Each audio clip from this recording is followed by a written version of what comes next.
सत श्री अकाल दोस्तों, मैं हाँ नरेंद्रपाल सिंह। जून का पहला हफ्ता हर साल और पिछले 35 साल तो निरंतर असी सिख धर्म इतिहास के तीसरे घल्लूघारे वजों मनाते हाँ।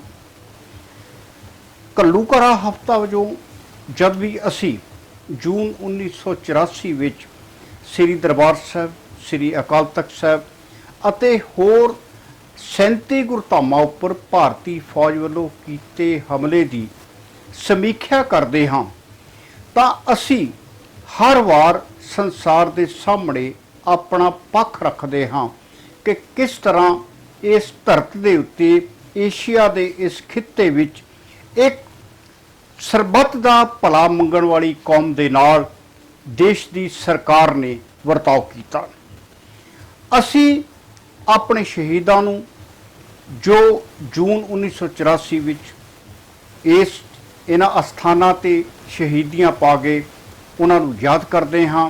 ਉਹਨਾਂ ਨਿਮਿਤ ਬਕਾਇਦਾ ਗੁਰਦੁਆਰਾ ਸਾਹਿਬਾਨ ਦੇ ਅੰਦਰ ਗੁਰਮਤਿ ਸਮਾਗਮ ਰੱਖੇ ਜਾਂਦੇ ਹਨ ਔਰ ਸ਼ਹੀਦਾਂ ਪ੍ਰਤੀ ਅਰਦਾਸ ਕੀਤੀ ਜਾਂਦੀ ਹੈ। ਇਸ ਦੇ ਨਾਲ ਜਦੋਂ ਅਸੀਂ ਅਰਦਾਸ ਕਰਦੇ ਹਾਂ ਤਾਂ ਅਸੀਂ ਇਹ ਜ਼ਰੂਰ ਵਿਚਾਰਦੇ ਹਾਂ ਕਿ ਆਖਰ ਉਹ ਕਿਹੜੇ ਹਾਲਾਤ ਸਨ, ਉਹ ਕਿਹੜੇ ਲੋਕ ਸਨ ਜਿਨ੍ਹਾਂ ਨੇ ਐਸੀ ਮੰਦਭਾਗੀ ਔਰ ਕਰੂਰਤਾ ਭਰੀ ਜੋ ਹੈ ਵਾਰਦਾਤ ਉਸ ਨੂੰ ਅੰਜਾਮ ਦਿੱਤਾ। ਜਦੋਂ ਅਸੀਂ ਇਹ ਸਾਰਾ ਕੁਝ ਤੈਅ ਕਰ ਲੈਂਦੇ ਹਾਂ ਫਿਰ ਅਸੀਂ ਕਿਧਰੇ ਇਹ ਵੀ ਯਾਦ ਕਰਦੇ ਹਾਂ ਕਿ ਸਾਡੇ ਉਹ ਸ਼ਹੀਦ ਜਿਨ੍ਹਾਂ ਨੇ ਉਸ ਵੇਲੇ ਭਾਰਤੀ ਫੌਜ ਦਾ ਮੁਕਾਬਲਾ ਕਰਦਿਆਂ ਸਿੱਖ ਧਰਮ ਇਤਿਹਾਸ ਔਰ ਵਿਸ਼ੇਸ਼ ਕਰਕੇ ਦੁਨੀਆ ਦੀ ਇੱਕ ਅਸਾਵੀ ਜੰਗ ਨੂੰ ਲੜਿਆ ਔਰ ਅਣਗਿਣਤ ਸਿੱਖਾਂ ਨੇ ਵੱਖ-ਵੱਖ ਜੇਲ੍ਹਾਂ ਦੇ ਵਿੱਚ ਆਪਣੀ ਜ਼ਿੰਦਗੀ ਦੇ 5-5 ਸਾਲ ਅਜਾਈਂ ਖਰਾਬ ਕਰਕੇ ਆਪਣਾ ਜੀਵਨ ਜੋ ਚਲਨ ਹੈ ਉਸ ਨੂੰ ਬਿਲਕੁਲ ਇੱਕ ਨਵਾਂ ਮੋੜ ਦੇ ਲਿਆ ਔਰ ਇਤਿਹਾਸ ਨੇ ਇੰਨਾ ਕੁ ਵੱਡਾ ਚੱਕਰ ਕੱਟਿਆ ਕਿ ਅਸੀਂ ਪੰਜਾਬ ਦੇ ਖਾਸ ਕਰਕੇ ਸਿੱਖ ਇੱਕ ਨਵੇਂ ਮੁਹਾਜ ਉੱਤੇ ਆ ਖਲੋਤੇ। ਸੰਸਾਰ ਭਰ ਵਿੱਚ ਸਿੱਖਾਂ ਨੂੰ ਸ਼ਾਇਦ ਪਹਿਲੀ ਵਾਰ ਨਫ਼ਰਤ ਦੀ ਨਿਗਾਹ ਨਾਲ ਪ੍ਰਚਾਰਿਆ ਗਿਆ, ਪ੍ਰਸਾਰਿਆ ਗਿਆ ਔਰ ਇਸ ਦਾ ਸੰਤਾਪ ਸਿੱਖ ਕੌਮ ਨੂੰ ਕਈ ਦਹਾਕਿਆਂ ਤੀਕ ਭੁਗਤਣਾ ਪਿਆ। ਲੇਕਿਨ ਜਦੋਂ ਅਸੀਂ ਜੂਨ 84 ਦੇ ਸ਼ਹੀਦਾਂ ਪ੍ਰਤੀ ਅਰਦਾਸ ਕਰਦੇ ਹਾਂ ਤਾਂ ਸਭ ਤੋਂ ਅਹਿਮ ਅਰਦਾਸ ਮੰਨੀ ਜਾਂਦੀ ਹੈ ਸ੍ਰੀ ਅਕਾਲ ਤਖ਼ਤ ਸਾਹਿਬ ਵਿਖੇ। ਕਾਰਨ ਬੜਾ ਸਾਫ਼ ਹੈ। ਇੱਕ ਤੇ ਜੂਨ 1984 ਦਾ ਫੌਜੀ ਹਮਲਾ ਕੇਂਦਰਿਤ ਰਿਹਾ श्री दरबार साहब ऊपर, श्री अकाल तख्त साहब ऊपर और दूसरा अकाल तख्त ही एक ऐसी महान संस्था है सिख कौम की जो कि जिसनों बकायदा सिख धर्म के अनुसार दुनियावी तख्त नहीं अकाल दे तख्त वजों स्वीकार किया गया है। जो अरदास उस महान तख्त ते हुंदी है उस नूं ਸਰਉੱਚਤਾ ਨਾਲ ਵੇਖਿਆ ਜਾਂਦਾ ਹੈ। ਇਹ ਉਹੀ ਅਕਾਲ ਤਖ਼ਤ ਸਾਹਿਬ ਹੈ ਜਿਸ ਦੀ ਸਥਾਪਨਾ 1609 ਦੇ ਵਿੱਚ 6ਵੇਂ ਗੁਰਦੇਵ ਗੁਰੂ ਹਰਗੋਬਿੰਦ ਸਾਹਿਬ ਨੇ ਕੀਤੀ ਔਰ ਅਜਿਹਾ ਕਿਉਂ ਹੋਇਆ ਕਿਉਂਕਿ 1605 ਦੇ ਵਿੱਚ ਉਸ ਸਮੇਂ ਦੇ ਮੁਗਲ ਹਾਕਮ ਜਹਾਂਗੀਰ ਨੇ 5ਵੇਂ ਪਾਤਸ਼ਾਹ ਸ਼ਾਂਤੀ ਦੇ ਪੁੰਜ गुरु अर्जन साहब नूं तसीहे दे के लाहौर विच शहीद किया। 6वें गुरु साहब ये महसूस कर चुके सन कि हुण सिर्फ संत बन के ही गुजारा नहीं है। जो सिख पंथी सिख धर्म दे हन और उन्हां नूं हुण संत दे नाल सिपाही भी होना जरूरी है और हुण बकायदा इंसाफ लैण दे लई घट्टो घट सिखां नूं ਦੁਨਿਆਵੀ ਤਖਤਾਂ ਦੇ ਅੱਗੇ ਝੁਕਣਾ ਨਹੀਂ ਪਵੇਗਾ। ਸਿੱਖਾਂ ਦੇ ਹੱਕਾਂ ਦੀ ਰਾਖੀ, ਉਹਨਾਂ ਦੀਆਂ ਭਾਵਨਾਵਾਂ ਦੀ ਤਰਜਮਾਨੀ ਸਿਰਫ ਤੇ ਸਿਰਫ ਅਕਾਲ ਤਖਤ ਸਾਹਿਬ ਵੱਲੋਂ ਕੀਤੀ ਜਾਵੇਗੀ। ਔਰ ਜਦੋਂ ਗੁਰੂ ਪਾਤਸ਼ਾਹ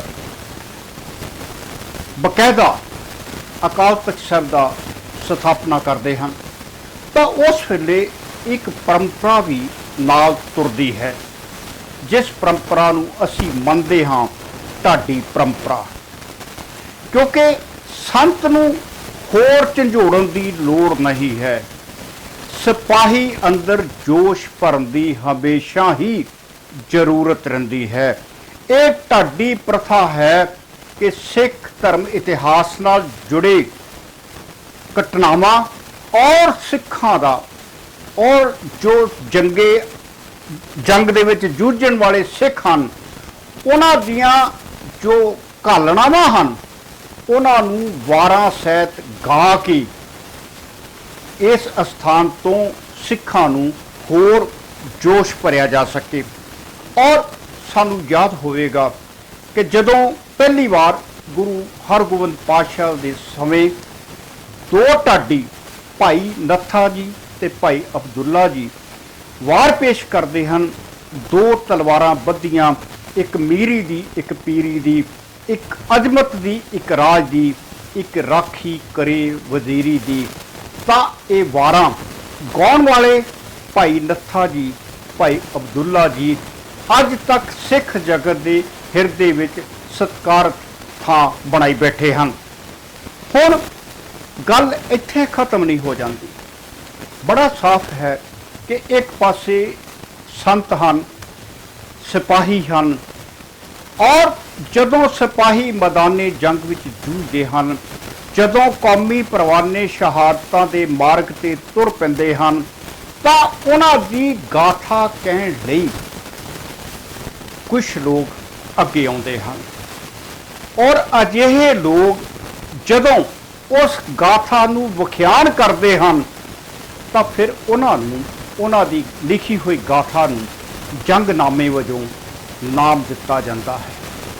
ਤੁਹਾਨੂੰ ਯਾਦ ਹੋਵੇਗਾ ਕਿ 1705 ਵਿੱਚ ਜਦੋਂ ਚਮਕੌਰ ਦੀ ਗੜੀ ਵਿੱਚ ਮੁਗਲਾਂ ਦਾ ਘੇਰਾ ਪੈਂਦਾ ਹੈ ਤਾਂ ਉਸ ਵੇਲੇ ਪਾਤਸ਼ਾਹ ਦੇ ਦਸ਼ਮੇਸ਼ ਪਿਤਾ ਦੇ ਦੋ ਵੱਡੇ ਸਾਹਿਬਜ਼ਾਦੇ ਅਜੀਤ ਸਿੰਘ ਤੇ ਬਾਬਾ ਜੁਝਾਰ ਸਿੰਘ ਮੈਦਾਨੀ ਜੰਗ ਵਿੱਚ ਜੂਝਦੇ ਹੋਏ ਸ਼ਹੀਦੀਆਂ ਪਾਉਂਦੇ ਹਨ। ਉਹਨਾਂ ਦੇ ਨਾਲ ਹੋਰ ਅਣਗਿਣਤ ਸਿੰਘ ਹਨ। ਔਰ ਇਸੇ ਤਰ੍ਹਾਂ ਦਸ਼ਮੇਸ਼ ਪਿਤਾ ਦੇ ਛੋਟੇ ਸਾਹਿਬਜ਼ਾਦੇ ਬਾਬਾ ਜੋਰਾਵਰ ਸਿੰਘ, ਬਾਬਾ ਫਤਿਹ ਸਿੰਘ ਵੀ ਸਰਹੰਦ ਵਿਖੇ ਹੀ ਸ਼ਹੀਦ ਕੀਤੇ ਜਾਂਦੇ ਹਨ, ਉਸ ਵੇਲੇ ਦੇ ਹਾਕਮ ਵਜ਼ੀਰ ਖਾਂ ਵੱਲੋਂ ਨੀਹਾਂ ਵਿੱਚ ਚਿਣ ਕੇ। ਔਰ ਇਹ ਉਹ ਘਟਨਾਵਾਂ ਹਨ ਜਿੱਥੇ ਮਹਿਜ ਤਸੱਵਰ ਕਰਦਿਆਂ ਹੀ ਹਰ ਆਤਮਾ ਝੰਜੋੜੀ ਜਾਂਦੀ ਹੈ। ਔਰ ਸਿੱਖ ਧਰਮ ਇਤਿਹਾਸ ਦੀਆਂ ਇਹਨਾਂ ਦੋ ਵੱਖ-ਵੱਖ ਘਟਨਾਵਾਂ, ਦੋ ਵੱਖ-ਵੱਖ ਸ਼ਹਾਦਤਾਂ ਨੂੰ ਵਰਣਨ ਕਰਨ ਲਈ ਇੱਕ ਅਜਿਹੀ ਸ਼ਖਸੀਅਤ ਸਾਡੇ ਸਾਹਮਣੇ ਆਉਂਦੀ ਹੈ ਜਿਸ ਦਾ ਨਾਮ ਹੈ ਅੱਲਾ ਯਾਰ ਖਾਂ ਜੋਗੀ। ਅੱਲਾ ਯਾਰ ਖਾਂ ਜੋਗੀ ਇੱਕ ਗੈਰ ਸਿੱਖ ਹਨ ਔਰ ਉਹਨਾਂ ਦੀਆਂ ਇਹ ਦੋ ਲਿਖਤਾਂ ਗੰਜੇ ਸ਼ਹੀਦਾਂ, ਵੱਡੇ ਸਾਹਿਬਜ਼ਾਦਿਆਂ ਦੀ ਸ਼ਹਾਦਤ ਬਾਰੇ ਔਰ ਸ਼ਹੀਦਾਨੇ ਵਫਾ, ਛੋਟੇ ਸਾਹਿਬਜ਼ਾਦਿਆਂ ਦੀ ਸ਼ਹਾਦਤ ਬਾਰੇ 1912 ਵਿੱਚ ਛਪ ਕੇ ਸਾਡੇ ਸਾਹਮਣੇ ਆਉਂਦੀਆਂ ਹਨ। ਇਹ ਦੋਨੇ ਰਚਨਾਵਾਂ ਕਾਵਿ ਰੂਪ ਹਨ ਔਰ ਜਦੋਂ ਤੁਸੀਂ ਇਹਨਾਂ ਕਾਵਿ ਰੂਪ ਰਚਨਾਵਾਂ ਨੂੰ ਪੜ੍ਹਦੇ ਹੋ ਤਾਂ ਤੁਹਾਡੇ ਸਾਹਮਣੇ ਬਕਾਇਦਾ ਚਮਕੌਰ ਦੀ ਗੜੀ ਦੀ ਜੰਗ ਦਾ ਚਿੱਤਰਣ ਆ ਜਾਂਦਾ ਹੈ। ਤੁਹਾਡੀਆਂ ਅੱਖਾਂ ਦੇ ਮੋਹਰੇ ਛੋਟੇ ਸਾਹਿਬਜ਼ਾਦਿਆਂ ਦੀ ਸ਼ਹਾਦਤ ਦਾ ਸਾਰੀ ਤਸਵੀਰ ਚੱਲ ਪੈਂਦੀ ਹੈ। ਔਰ ਜਦੋਂ ਅੱਲਾ यार खां जोगी लिखते हैं कि बस एक हिंद में तीर्थ है यात्रा के लिए, कटाए बाप ने बेटे खुदा के लिए। तो इस तो वड्डी गल, इस तो वड्डी श्रद्धांजलि किसी गैर सिख कवि दी गुरु घर नूं उन्हां साहिबजादियां नूं की हो सकती है। जून 1984 ਦੇ ਘੱਲੂਘਾਰੇ ਦੀ ਗੱਲ ਕੀਤੀ ਜਾਏਗੀ ਤਾਂ 1.5 ਦਰਜਨ ਦੇ ਕਰੀਬ ਕਿਤਾਬਾਂ ਬਾਜ਼ਾਰ ਦੇ ਵਿੱਚ ਮੁਹੱਈਆ ਹਨ। ਵੱਖ-ਵੱਖ ਲੇਖਾਂ ਦੀ ਵੱਖ-ਵੱਖ ਰਾਏ ਹੈ। ਕਿਸੇ ਦੀ ਰਾਏ ਕਿਸੇ ਦੇ ਨਾਲ ਨਹੀਂ ਮਿਲਦੀ। ਕੋਈ ਸਰਕਾਰੀ ਪੱਖ ਪੇਸ਼ ਕਰ ਰਿਹਾ ਹੈ, ਕੋਈ ਸਿਆਸੀ ਪੱਖ ਪੇਸ਼ ਕਰ ਰਿਹਾ ਹੈ, ਲੇਕਿਨ ਸਿੱਖਾਂ ਦੀਆਂ ਅੰਤਰੀਵ ਭਾਵਨਾ ਦੀ ਪੇਸ਼ਕਾਰੀ ਕਰਨ ਲਈ ਇੱਕ ਸ਼ਖਸ ਹੋਰ ਸਾਹਮਣੇ ਆਉਂਦਾ ਹੈ। ਉਸ ਦਾ ਨਾਂ ਹੈ ਅਫਜ਼ਲ ਅਹਿसन ਰੰਧਾਵਾ। ਔਰ ਜੂਨ ਮਹੀਨੇ ਦੇ ਵਿੱਚ ਵਾਪਰੇ ਇਸ ਫੌਜੀ ਹਮਲੇ ਦਾ ਜੋ ਚਿੱਤਰਨ ਅਫਜ਼ਲ ਅਹਿसन ਰੰਧਾਵਾ ਕਰਦੇ ਹਨ, ਸ਼ਾਇਦ ਉਹ ਚਿੱਤਰਨ ਕੋਈ ਹੋਰ ਕਵੀ ਅਜੇ ਤੱਕ ਨਹੀਂ ਕਰ ਸਕਿਆ। ਮੇਰੇ ਬੁਰਜ ਮਰਾਰੇ ਢਾ ਦਿੱਤਾ ਤਖਤ ਅਕਾਲ, ਮੇਰੇ ਸੋਹਣੇ ਰੰਗ ਅੱਜ ਮੇਰੇ ਲਹੂ ਦਾ ਲਾਲੋ ਲਾਲ। ਇਹ ਉਹ ਚਿੱਤਰਨ ਹੈ। ਹੁਣ ਜਦੋਂ ਅਸੀਂ ਅਫਜ਼ਲ ਅਹਿसन ਰੰਧਾਵਾ ਦੀ ਗੱਲ ਕਰ ਲਈ, ਜੋਗੀ ਅੱਲਾ ਯਾਰ ਖਾਂ ਦੀ ਵੀ ਗੱਲ ਕਰ ਚੁੱਕੇ ਹਾਂ, ਤਾਂ ਇੱਕ ਸ਼ਖਸ ਹੋਰ ਹੈ ਜੋ ਸਾਡੇ ਸਿੱਖ ਰਾਜ ਦੀ ਗੱਲ ਕਰਦਾ ਹੈ, ਸਿੱਖ ਰਾਜ ਨੂੰ ਬਰਕਰਾਰ ਰੱਖੇ ਜਾਣ ਲਈ ਲੜੀਆਂ ਜੰਗਾਂ ਦੀ ਗੱਲ ਕਰਦਾ ਹੈ, ਔਰ ਉਹ ਸ਼ਖਸ ਹੈ ਸ਼ਾਹ ਮੁਹੰਮਦ। 1849 ਦੇ ਵਿੱਚ ਜੋ ਦੂਸਰੀ ਅੰਗਰੇਜ਼ਾਂ ਤੇ ਸਿੱਖਾਂ ਦੇ ਦਰਮਿਆਨ ਜੰਗ ਲੜੀ ਜਾਂਦੀ ਹੈ, ਉਸ ਦਾ ਚਿੱਤਰਨ ਕਰਦਾ ਹੈ ਸ਼ਾਹ ਮੁਹੰਮਦ। ਔਰ ਸ਼ਾਹ ਮੁਹੰਮਦ ਜਿਸ ਬਾਖੂਬੀ ਦੇ ਨਾਲ, ਹਾਲਾਂਕਿ ਸ਼ਾਹ ਮੁਹੰਮਦ ਸਮਕਾਲੀ ਕਵੀ ਹੈ, ਲੇਕਿਨ ਜਿਸ ਬਾਖੂਬੀ ਦੇ ਨਾਲ ਸ਼ੇਰੇ ਪੰਜਾਬ ਦੇ ਰਾਜ ਦੀ ਬਣਤਰ ਤੋਂ ਲੈ ਕੇ ਉਸ ਦੇ ਰਾਜ ਬਾਰੇ, ਉਸ ਦੇ ਜਰਨੈਲਾਂ ਬਾਰੇ, ਉਸ ਰਾਜ ਵਿੱਚ ਪੈਦਾ ਹੋਏ ਗਦਾਰਾਂ ਬਾਰੇ ਔਰ ਇਸ ਸਿੱਖ ਰਾਜ ਨੂੰ ਖੋਲ੍ਹਣ ਲਈ ਅੱਗੇ ਆਈ ਬ੍ਰਿਟਿਸ਼ ਸਰਕਾਰ ਤੇ ਉਸ ਦੇ ਜਰਨੈਲਾਂ ਦੀ ਜੋ ਚਿੱਤਰਨ ਹੈ, ਉਹ ਸ਼ਾਹ ਮੁਹੰਮਦ ਤੋਂ ਅੱਗੇ ਕੁਛ ਨਹੀਂ ਹੈ। ਸਭ ਕੁਝ ਫਿੱਕਾ ਜਿਹਾ ਲੱਗਦਾ ਹੈ।